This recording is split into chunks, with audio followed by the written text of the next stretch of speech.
सध्या झी मराठी वाहिनीवरती 45 पार केलेला विक्रांत सरंजामे आणि कॉलेजला जाणाऱ्या ईशा यांची तुला पाहते रे ही मालिका तुफान लोकप्रिय झाली आहे.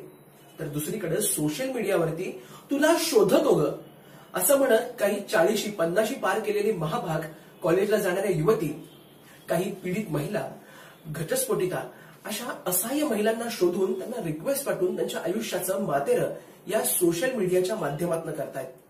बघूयात हा स्पेशल रिपोर्ट. अलीकडच्या काळात समाजातील अनेकांचा बहुतांशी वेळ सोशल मीडियावरती व्यतीत होतोय.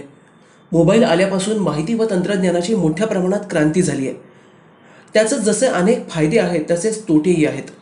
कारण आज एकमेकांशी संपर्काचे जसे तंत्रज्ञान बदलतंय तसं फसवणुकीचे प्रकारही बदललेत. त्यामुळे आज ऑनलाईन फसवणूक होऊ लागली आहे. मग ती बँक व्यवहारांपासून ते प्रेमापर्यंतची फसवणूक असो, हल्लीच्या फसवाफसवीच्या डिजिटल तंत्रज्ञानाच्या माध्यमातून होत आहे.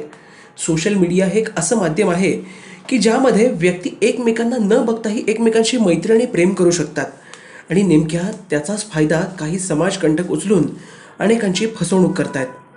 व्हॉट्सॲप आणि फेसबुकच्या माध्यमातून अशा प्रकारच्या फसवणुकीचे प्रकार भयंकर आहेत.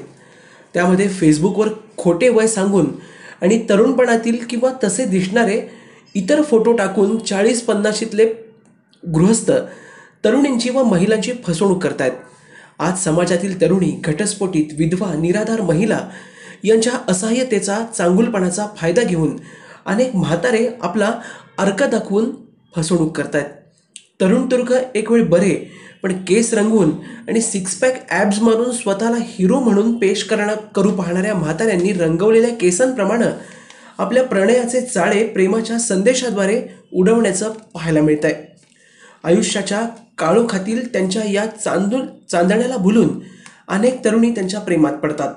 मात्र फेस न बघता रात्रंदिवस फेसबुक अगदी पहाटेपर्यंत चालणाऱ्या या कावळ्यांच्या प्रेमात पडून अनेक तरुणींची घोर फसवणूक होऊन त्यांच्यावरती अखेर पश्चातापाची वेळ आली आहे. Bureau report.